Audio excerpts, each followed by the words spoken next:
지금 한국이 처한 이런 상황이 특히 중국과의 관계에 있어서 안보와 경제의 경계가 허물어지고 다양한 위험 요인들이 서로 연계되어 있으므로 국익을 확보하기 위해서는 이것을 잘 의식하고 치열한 경쟁을 이겨야 할 뿐만 아니라 고려해야 될 요소들이 더욱더 증가하고 있고 사회 내부적으로도 갈등 요인을 잘 컨트롤해야 되는 거죠. 그렇습니다. 예.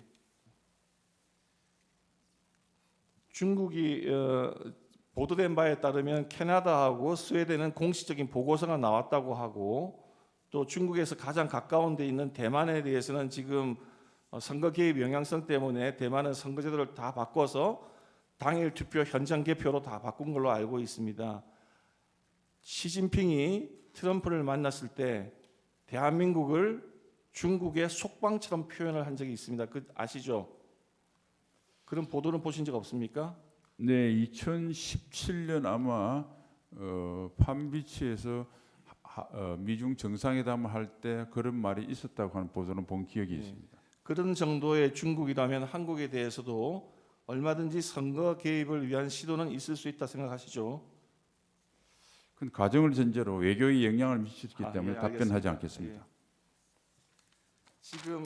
예. 지금 한국에 와 있는 중국 국적의 외국인들에 대해서 숫자를 알아보니 이렇게 돼 있습니다. 제 146호증에 보면 통계청에 의하면 2024년 4월 말 기준으로 한국 내 체류 중인 외국인은 약 260만 명이고 그 중에 중국인은 96만 2천 명으로 약 37%를 차지하고 있습니다.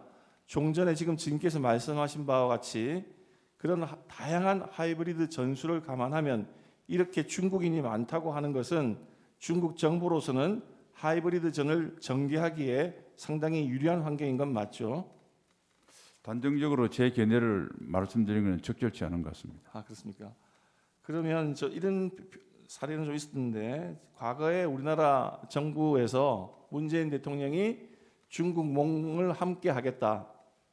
또 지금 이재명 대표께서 중국 대사를 만나서 대사가 한국의 내정 간섭적인 발언을 했을 때 또는 중국과 대만의 문제에 대해서 양국에 대해서 쎄쎄하면 된다 이런 표현들을 하는 것과 같이 정부 여당이거나 또는 국회 일당의 대표가 그런 친중적인 발언을 공공연하게 하면 그런 경우에도 하이브리드 전을 전개하기에는 적절한 환경은 아닙니까? 예, 그것도 답변을 하지 않겠습니다. 예.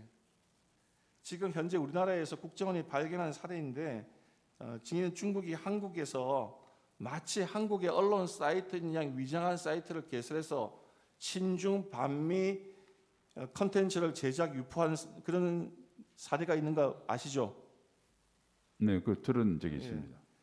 또 그런 활동 중에는 심지어는 한국 상품에 대한 거짓 정보를 퍼뜨리는 사례도 있는 거 아십니까? 그에 대해서는 제가 알지 못합니다.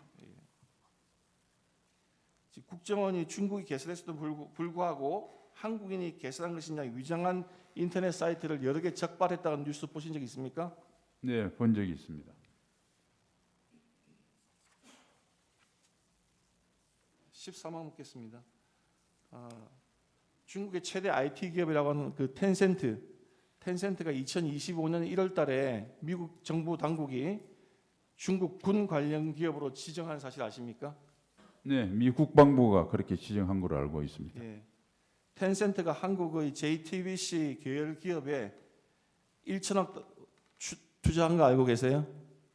그건 모르십니까? 그건 정확하게 확인한 바가 없습니다. 제가. 예. 지금 보도에 따르면 텐센트는 JTBC 계열사에 1천억 투자하고 카카오 등에도 지분 투자를 했다고 합니다. 이렇게 합법적인 경제 교류 활동에 속하는 것이긴 하지만 중국 군 관련 기업으로 지목을 받을 만큼 그런 영향을 중국 정부의 영향을 크게 받는 기업이 이렇게 투자를 하게 되면 결국은 우리나라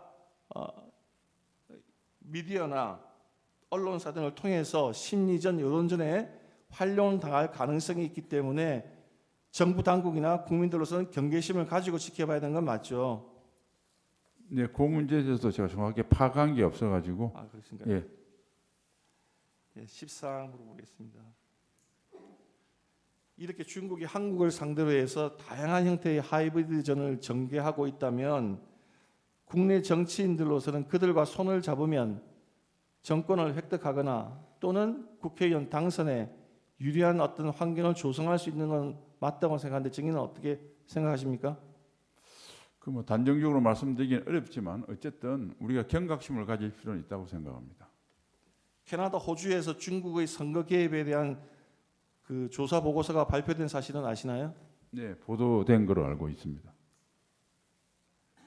이렇게 중국 등 사회주의 국가와 손을 잡은 정치 세력이 있다면 그렇게 해서 국회의원에 당선되거나 권력을 획득하거나 하면 그에 대한 반대급부로 국가적 이익을 훼손하는 사례들도 있을 수 있겠죠.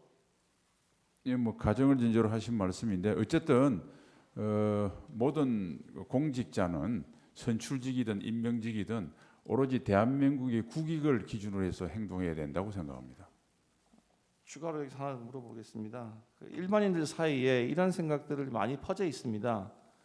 문재인 정부 초기에 영화 한 편 보시고 난 다음에 원전 산업에서 철수를 하고 그 다음에 태양광 산업이 부상을 했습니다. 여러 가지 이유로 재생에너지 붐이 불어서 그렇게 했다고 하는 말도 있지만 한편으로는 국가 에너지 산업의 근간인 원전력 사업을 생태계를 황폐화시키고 대신에 태양광 산업을 일으켜서 결국 한국의 태양광 패널을 수출하는 등 큰 돈을 버는 것은 중국 기업이었습니다. 그래서 사람들이 이것도 그런 하나의 사례가 아닌가 의심을 하는데 증인은 여기에 대해서는 어떻게 생각해 보신 적이 있습니까? 그 분야는 제가 전문적인 지식이 없기 때문에 제 개인의 주관적인 판단은 말씀드리지 않겠습니다. 네. 지금 근데 민주당은 국내 방산 기업이 무기를 수출할 경우 국회의 동의를 받도록 하는 방위사업법 개정안을 당론으로 채택한 바 있습니다. 이렇게 되면은 방산 무기 수출이 사실상 굉장히 어려워지게 되는 건 맞습니까? 그렇습니다. 국정원이 2023년 10월경 중앙선거관리위원회를 한번 보안 점검을 했습니다. 보안 점검을 했더니 선관위 직원 이메일이 북한 측에 해킹이 당했다고 하고 그 다음에 이 IT 기술상으로 통합선거인 명부 조작, 투표자 수 조작, 투표관리관의 사인, 지역구 선거관리위원회의 청인 그리고 그런 파일들 다 탈취할 수 있고 온갖 조작이 이론상 가능할 정도로 보안이 허술했다라고 발표한 바가 있습니다. 다만 실제 그런 조작이 있었는가는 서버 전체를 설비 전체를 점검하지 못했기 때문에 그건 단정할 수가 없다. 근데 만약 이런 상태의 보안 상태라고 한다면 중국이나 또는 북한의 하이브리드전을 이용한 어떤 IT 기술을 이용해서 중앙선관위 서버를 해킹해서 선거에도 영향을 미칠 가능성은 이론적으로는 존재하는 것이죠. 뭐 해킹에 대한 대비책은 강할 필요가 있다고 생각합니다. 국정원 보안 점검 결과 기술적으로 이렇게 발표를 했는데 그렇다고 한다면 그런 위험성이 있어서 그 보안 기술을 더 강화해야 된다. 그 말씀이신 거죠? 그러니까 중국이 친중 정치인에게 뭐 정치 자금을 제공하는 문제라든가 이런 부분도 지적을 하셨길래 관련해서 하나를 여쭤보면 정치자금법에 이제 외국인이나 국내 범인 단체가 정치자금 기부할 수 없다 이렇게 규정되어 있는 것도 아시죠? 알고 있습니다. 네, 중국이 대한민국 국회의원 등 정치인들에게 불법 정치자금을 제공해서 수사가 이루어지거나 한 사실도 있는 건 아니잖아요. 제가 뭐 그 부분에 알고 있지 못합니다. 그러니까 알고 있지 못하신 거죠, 안보실장으로서. 네. 네. 그 간첩죄 관련해서 좀 몇 가지 여쭤보려고 하는데요. 피청구인이 이제 비상계엄 선포 후에 12월 12일 담화문에서 현행 법률로는 외국인의 간첩 행위를 간첩죄로 처벌할 길이 없습니다. 이러한 상황을 막기 위해서 형법에 간첩죄 조항을 수정하려 했지만 거대 야당이 완강히 가로막고 있습니다. 그래서 이를 거대 야당의 반국가적 폐악, 야당을 반국가 세력 이렇게 지칭한 사실은 알고 계신가요? 네, 담화문 내용은 네, 알고 있습니다. 계시죠? 근데 형법 제98조의 간첩죄 적용 범위를 적국에서 외국 그리고 외국인 단체 등을 확대하는 개정 법률안을 여당뿐 아니라 야당 의원들도 발의한 사실 알고 계신가요? 네, 최초에 그렇게 발의한 걸 알고 있습니다. 여러분이 좀 발의를 하셨는데요. 간첩죄 개정이 일단은 없더라도 현행 군사기밀보호법에서 군사기밀 탐지 수집한 자는 10년 이하의 징역, 누설은 1년 이상의 유기징역, 그리고 외국 또는 외국인을 위해서 이런 죄를 저지른 사람한테는 2분의 1까지 가중처벌하도록 규정되어 있는 건 아시죠? 네. 네.